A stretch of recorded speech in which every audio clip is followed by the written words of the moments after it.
Morgen Leute, schaut Move an VR, ich bin Montensen und es vergeht fast kein Tag mehr, in dem wir nicht irgendwas Spannendes Neues zu PlayStation VR 2 erfahren. In diesem Fall bin ich aufgewacht heute und es gab einen Teardown. Ja.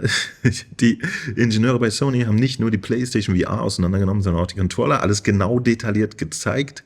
Könnt ihr euch mal anschauen, ist halt ganz interessant auch. Wenn ihr das kombiniert macht mit all meinen Erklärvideos über die PlayStation VR 2, die ich schon gemacht habe, dann könnt ihr jetzt sozusagen auch mal gleich reingucken und die ganzen Bauteile, die Mechanik und die Magic in dem Gerät machen, als kleinen Chip etc. beobachten. Schöne, interessante Geschichte. Außerdem heute jetzt auch offiziell der Tweet zu Resident Evil Village, also Resident Evil 8. Das kommt nicht nur, wie erwartet, am 22. Februar raus. Es wird auch eine Demo-Version geben, ja, eine kostenlose Demo-Version. Das Spiel selber ist natürlich schon draußen, aber das VR-Upgrade für die PlayStation VR 2 kommt dann am 22. Februar mit einer kostenlosen Demo. Das ist doch genial. Falls ihr es noch nicht mitbekriegt habt, auch Song in the Smoke wird eine Demo haben. Das sind schon mal 2 Sachen, die ihr ausprobieren könnt, ohne sie sofort kaufen zu müssen. Das ist doch eine feine Geschichte. Seit heute gibt es auch eine neue Ankündigung für Synth Riders. Synth Riders bekommt ihr ja sogar umsonst, wenn ihr das schon auf der PlayStation 1 besessen habt. Das ist die gute Nachricht. Und zum Release gibt es jetzt auch nochmal eine neue Ankündigung mit dem neuen Soundpack von Gorillaz. Ja? Und das, muss ich sagen, ist auch tatsächlich mal ein Soundpack, auf das ich richtig Bock hätte. Das werde ich mir for sure angucken. Die PlayStation VR 2 Version wurde nicht nur komplett remastered und abgegradet, die wird auch mit einem Multiplayer-Part kommen. Das hatte ich schon mal an anderer Stelle gesagt, nur falls ihr es nicht wisst. Insgesamt ein schönes Ding. Der eigentliche Anlass für dieses Video ist der neue Blogpost von Sony. Dieses Spiel erscheint im Release-Fenster. Ihr wisst ja, es wird bei einem Release von der Hardware nicht unbedingt immer einen Tag festgelegt, sondern ein sogenanntes Release-Fenster. Das ist dann aber meistens recht zeitnah an dem eigentlichen Erscheinungstermin der Hardware. Und hier ist die komplette Liste, 26 Titel. Horizon Call of the Mountain, wissen wir, dass das kommt? Ich habe schon reingeguckt. Gran Turismo 7 bekommt glücklicherweise auch das PlayStation VR 2 Update. Das ist kostenlos, da müsst ihr nichts extra ausgeben. Einfach nur warten. Am 21., wenn ich mich nicht täusche, wird das freigeschaltet, dann könnt ihr es downloaden. Und wenn ihr dann eure Brille bekommt, sofort losspielen in VR. Das wird Irrsinn, Leute. Village haben wir gerade erwähnt, das wird natürlich auch der Kracher in VR. Unfassbar. Tentacula habe ich mal kurz reingeguckt, es ist nett. Pavlov, also ein richtig reinrassiger Multiplayer-Shooter mit Respawn-Funktionalität. Da bin ich gespannt drauf. Dann Hello Neighbor, witzigerweise erwähnenswert hier, das kommt am selben Tag auch für die PlayStation VR 1 raus. Ja, das ist ein Cross-Buy-Titel. Und Gorn habe ich nicht auf dem Zettel gehabt. Das ist interessant. Das gehört in unsere PlayStation VR 1 Titel bekommen ein PlayStation VR 2 Update. Definitiv. Gorn wird es auf der PlayStation VR 2 geben. Die Trailer sind hier alle noch von der PlayStation VR 1. Das ist tatsächlich ein bisschen wonky, aber wenn Sony offiziell sagt, Gorn kommt für PlayStation VR 2, ist das jetzt abgehakt. Green Hell wussten wir, dass es kommen wird. Allerdings bin mir auch noch gar nicht so sicher, ob es jetzt wirklich offiziell schon mal war. Ich habe seinerzeit mal in die PC-Version reingeguckt. Das ist ein sehr schönes Survival-Spiel. Wird uns Spaß machen. Tetris-Effekt liebe ich. Habe ich jetzt schon auf der PSVR 2 getestet und liebe es noch mehr. Genauso wie Res Infinity, absolut Bombe das Ding. Crossfire Sierra Squad ist ein Spiel, auf das ich auch wirklich, wirklich scharf bin. Leider steht auch hier jetzt kein konkreter Release-Tag. Das kommt nämlich, soweit ich weiß, nicht am 22., sondern irgendwann später. Cities VR wird am 22. kommen. Auch hier konnte ich schon mal reingucken. Und das ist eine echte Überraschung, ja, von den Entwicklern von Firewall und in diesem Fall Firewall Ultra. Das ist bereits angekündigt. Jetzt steht hier einfach Solaris Offworld Combat 2. So, Solaris Offworld Combat war ein Spiel, das nach Firewall rausgekommen ist, allerdings mit sehr großer Verspätung und ein paar Problemchen. Offensichtlich gibt es jetzt einen zweiten Teil. Ich bin sehr, sehr gespannt, denn das war eigentlich auch ein schöner Arena-Shooter, würde ich es jetzt mal nennen, in einer sehr schönen Sci-Fi-Optik. Eventuell bedeutet das, dass der zweite Teil auch ein Re-Ramp, was die ganze Grafik angeht, erfahren hat. Ich bin sehr gespannt, muss ich sagen. Das war wirklich ein ordentliches Spielchen. Das hatte nur einfach kein gutes Timing, als es rausgekommen ist. Und das steht jetzt hier für die PlayStation VR 2. Das ist gerade eine Premiere.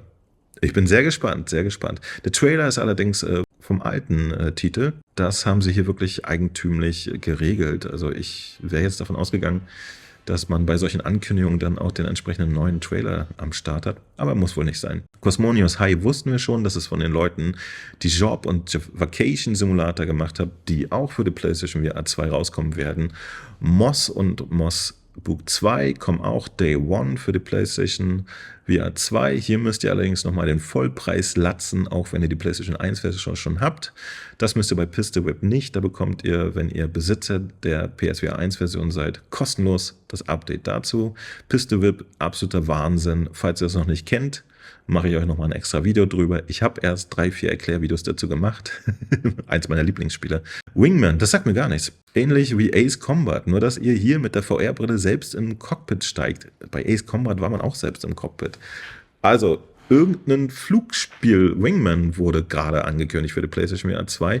Ich glaube, ich habe das schon auf irgendwelchen Listen gesehen, aber mich noch nicht drum gekümmert, was das überhaupt ist. Ein Kampfjet fliegen ist aber immer gut. Hoffen wir, es ist so bombastisch wie Ace Combat 7 war das auf der PlayStation VR. Das war genial. Und Star Wars. Star Wars ist mein Überraschungshit bei der ganzen Geschichte gerade. Ich habe Star Wars Tales from the Galaxy Edge auf der Quest gespielt und fand das irgendwie total nett. Die Version auf der PlayStation VR 2 hat mich gerade weggebrettert. Ja, ich würde mal einfach behaupten, das ist jetzt echt ein AAA-Spiel geworden. Es sieht so Granate aus und ist sowieso vom Spielerischen ist es irgendwie super süß. Absoluter Fanservice auch. Ihr trefft von Yoda bis 3PO und wie sie alle heißen, eure Leute, die ihr braucht im Star Wars-Universum. Und es ist echt ein super schönes Action-Abenteuer. Ein richtig geiles Spiel. Jetzt für die PlayStation VR, Bombe. Sind Riders, absolut Must-Have natürlich für alle Rhythmus-Liebhaber. Entsprechend aufgebaut. Auch Light Brigade ist der zweite Titel, der gleichzeitig am selben Tag noch für die PlayStation VR 1 rauskommt und Cross-Buy hat. Kauft ihr einmal, habt ihr beides. Und das ist ein Roguelike. Darauf bin ich auch sehr gespannt. Die Entwickler haben mir gesagt, ich kriege die Keys, sobald sie die von Sony haben. Also das werde ich euch auch demnächst zeigen können. Und dann natürlich das gute Zenith, unser VR-MM-RPG. MM, war das richtig oder fehlt da noch ein M? Egal, ihr wisst, was ich meine. Hat sehr, sehr viel Spaß gemacht und wird uns auch weiterhin sehr viel Spaß machen. Und das hier ist Thumper. Thumper konnte ich auch schon reingucken jetzt auf der PlayStation VR 2. Durch das neue Haptik-Feedback der Brille. Einfach Bombe, Leute. Es ist so geil.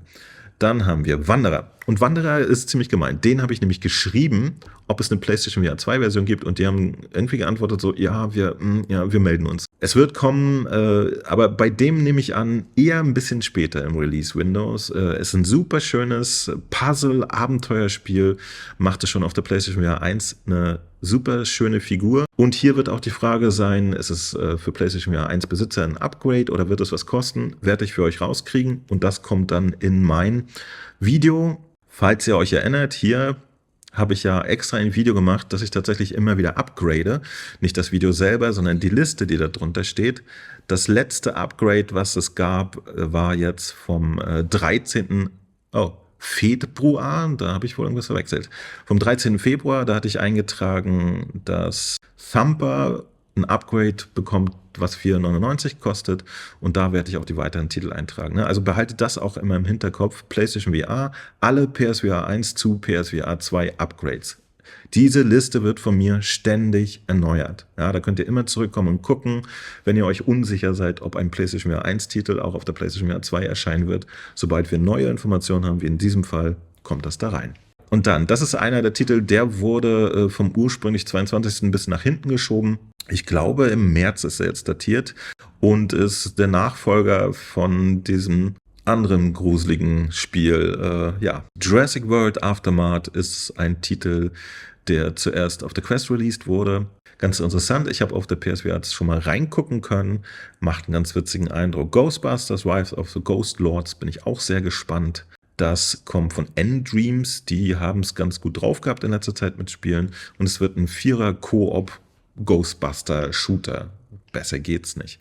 Was ich gerade hier vermisse, ist allerdings After the Fall, muss ich sagen. Denn After the Fall wird genauso wie zum Beispiel Pistol Whip auch ein kostenloses Upgrade bekommen auf die PlayStation VR 2. Und alle Informationen, die ich bisher dazu hatte, waren, dass es auch am Release-Tag da ist. Ja, das ist gerade hier nicht in der Liste. Wundert mich ein bisschen.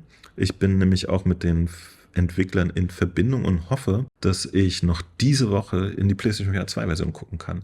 Da bin ich sehr drauf gespannt. Das ist ein Spiel, was ich sehr gerne mag. So Leute, genug geschwafelt für heute. Infos. Unterm Strich müsst ihr eigentlich nur wissen, es gibt wahnsinnig gute Sachen zum Spielen, wenn ihr das Gerät in die Hände bekommt.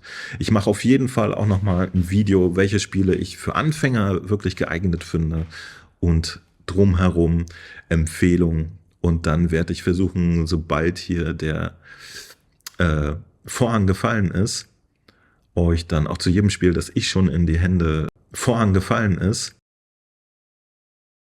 in den Händen hatte, auch einen kleinen Abriss zu liefern, dass ihr wisst, wie sich das schlägt auf der PlayStation VR und ob es überhaupt ein gutes Spiel ist. Bis dann, Mo von VR. Schreibt mir bitte was in die Kommentare, abonniert den Kanal. Ich bin raus. Immer für euch da. Ciao, ciao.